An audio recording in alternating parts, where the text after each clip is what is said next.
Welcome to FPTV New Releases with our very special guest, multi-hyphenate, actor, writer, all-around good bloke, Dan Fogler, here in town to shoot Fantastic Beasts. How are you, Dan? I'm doing great, man. It's great to see you, mate. And we're here specifically to talk about your epic anthology series from heavy metal, which I know you go way back with as a fan and now work with as a writer. That's Dan Fogler presents Moon Lake. What right there. I love that almost Cthulhu-esque cover, by the way, mate. It's fantastic. Oh yeah. Yeah, it's really good. This is Dennis Carlson. I found him on Instagram. Like Instagram is a crazy rabbit hole and freaky for a lot of things, but it's amazing for finding artists. And so this is the other cover he did. I love it.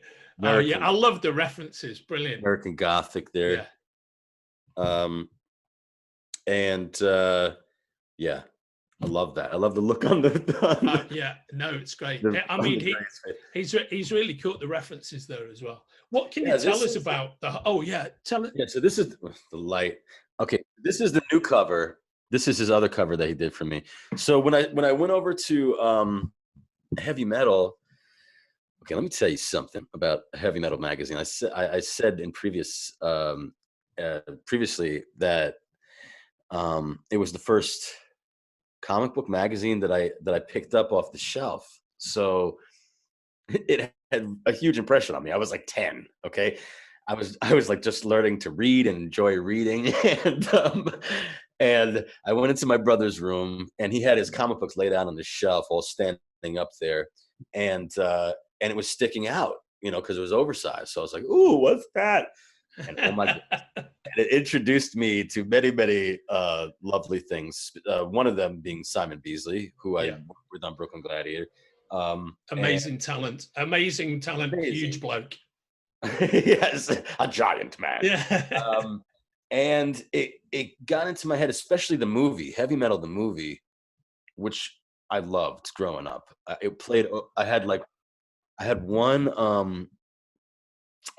had HBO, it was like our one cable channel. So I would sit and I would like wait for Fraggle Rock to come on, and then freaking later that night would be Heavy Metal the movie. And that made such an impression on me.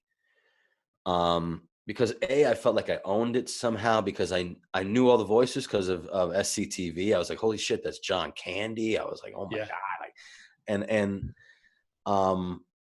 And the idea of the Lochnar, who was the narrator, the evil narrator, weaving his way through all of the different short stories. And that was what connected everything. And then it was amazing how at the end, the Lochnar actually was just like, fuck you, I'm taking over. It's like, and then everything kind of bleeded into the Tarna story. And it's like, oh, new Tarna, holy. So, and Tarna made such an impression on me with her buttless chaps, flying around on that pterodactyl. I was like, holy crap, this is good entertainment. And so then when I was asked, I guess there was a movie called The Number 13, which was about a young Hitchcock, which is going to be like, it was like Hitchcock in Love, essentially. You know how Shakespeare in Love. This was like young Hitchcock, and he's making a movie trying to figure out what his voice is. And Ewan McGregor was in it. Like, we had a great cast, and the money fell out of it, whatever. But who knows if that movie will ever be made. But in preparation for that movie, I was like, holy shit, I'm playing young Hitchcock. I have to direct something. And so I directed my own, Hitchcock on acid, essentially, which was, it was called Hysterical Psycho. And Hysterical Psycho, this theater troupe goes up to a cabin in the middle of the woods at Moon Lake, which is this place that is inherently haunted by lunar radiation. So then, and one of the characters goes nuts and, starts killing everybody, Jason, Friday the 13th style. And it's wacky and crazy, but the through line of is the narrator, who is the man in the moon, who's basically he's Hitchcock. He's basically Hitchcock on acid, and he is Hitchcock on acid, living inside the moon. And he is regaling us with this tale from Moon Lake. And so I thought, and there's an animation. There's a whole thing. So that's the man in the moon. And I thought to myself, I love this Moon Lake world, and if I can tell this one story, why couldn't the man in the moon regale us with stories from Moon Lake from fucking prehistoric times all the way into the future? So that's where the anthology series came from, Moon Lake. And I was signing when I was with, I first came out with Archaea. Volume 1 came out with Archaea back before they were swallowed up by Boom. And I was signing, and I was literally at the first Comic-Con where I was signing my own comic book, and I was like, oh, this is so cool. And I walked over to Heavy Metal, the Heavy Metal booth, and I was like, hey, who's, who I want to give somebody a present. And they're like, oh, okay. And I gave them the signed Moon Lake, and I said, this is an homage to you guys. It says it in the intro, that this book is an homage to Heavy Metal the movie, Heavy Metal magazine, Tales from the Crypt, Hitchcock Presents, Amazing Stories, Creep Show, all of those shows. I have you guys to thank. You were the beginning of my anthology and obsession, and they were so lovely to me. I mean, it probably helped that I was, an actor or whatever. They knew who I was. Yeah.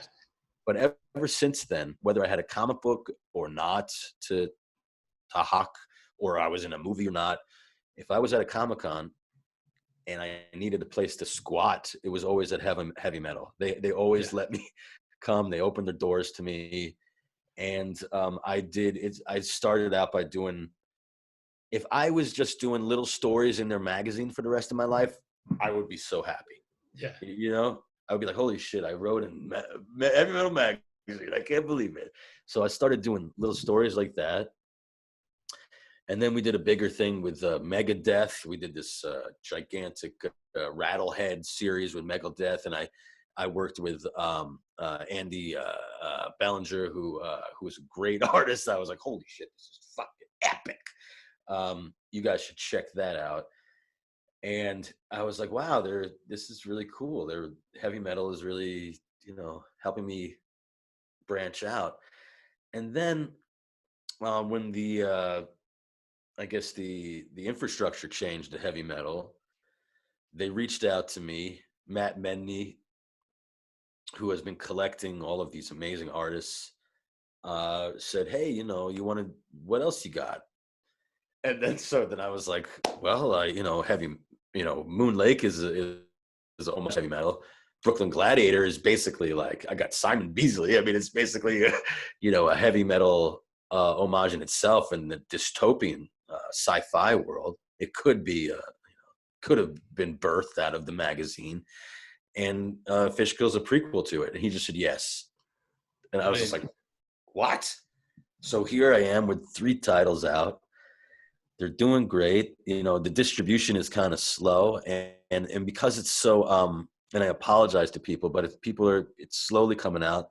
But it's so timely. All this stuff is like, even the Moon Lake stuff, which is basically the conspiracy, UFO, ghosts, huntery dial is turned up all the way up, Yeah.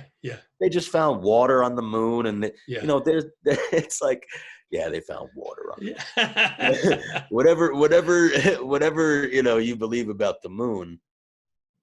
My obsession with the moon is also put into the Moon Lake, obviously. What the fuck is going on in the moon? And the whole Kubrick of it all,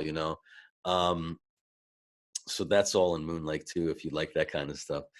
And I'm just like flabbergasted that I get to have 3 titles out with Heavy Metal, man. Just if you told the 10-year-old me like, dude, don't worry. You know, in 30 or so years, you're gonna have 3 titles with heavy metal on the shelves. I'd be like, get out of here, you're crazy. I'm a firm believer in the 10-year-old me conversation, being one of the great metrics of personal success. And, you know, lots of people I know working in and around the comic book industry have exactly that dialogue. But I think you've got a turbocharged version of it, because, you know, to start out as a heavy metal fan and to be where you are now, I mean, the acting career is awesome. But actually, to be able to do this, it must be phenomenal inside your head.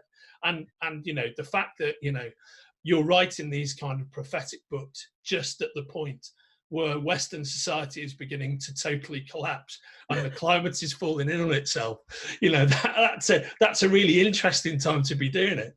Yeah. Making art at the end of the world, man. Yeah, right on. That should be the tagline for one of your books, or for your entire imprint, making art at the end of the world. Why does it feel like being one of those guys playing violin on the Titanic? Yeah, that's exactly right. Yeah, absolutely. You've hit the nail on the head. Yeah. And on that, which by the way sailed out of Liverpool, my hometown. On that historical note, love Liverpool. Yeah, mate. Will, such a great city, beautiful, right? Have you filmed exteriors there for Fantastic Beasts? I think we shot Macy's from the first Fantastic Beasts movies. Yeah, because there's all the great Edwardian and Victorian buildings, right? And that was, oh my God. What? Right. So like Liverpool, right? That's where the Beatles are from, right? So it's like a badge of honor. And we went to the stunt woman that we had, which was from Liverpool, and oh my God, she knew everybody, and I had the best time there. Yeah. It was a party town, party. 1000%, it is. That's it. Yeah, I had the tastiest drinks. I just knew what the hell they were doing, man. Yeah. I'm not a big drinker, you know. Yeah. I'm more of a smoker, but I was like, yeah, why not? We're here. We're in Liverpool. And she knew everybody. Everywhere she went, they were just handing her these like amazing drinks. And it was almost like Mardi Gras. You know, it was almost like New Orleans. But it's Mardi Gras every Friday and Saturday night, Liverpool Town Centre, awesome. Mate. It is. It really is. Yeah. Hey, mate, that's fucking phenomenal. On that Scouse Pride note, I'm going to say, this has been FPTV New Releases. You've been watching the awesome Dan Fogler talking about his new anthology series from heavy metal, Moon Lake, which you can buy from the links attached to this video. Hey, Dan, thanks for making the time for us, man. It is always great to see you, brother. Hey, it's been an honor playing with you. Take care, mate. All the best. See you, brother. If you're enjoying watching Forbidden Planet TV and you're enjoying watching us talk to the world's most interesting and accomplished filmmakers, authors, artists, musicians, creators, subscribe right here. See you soon.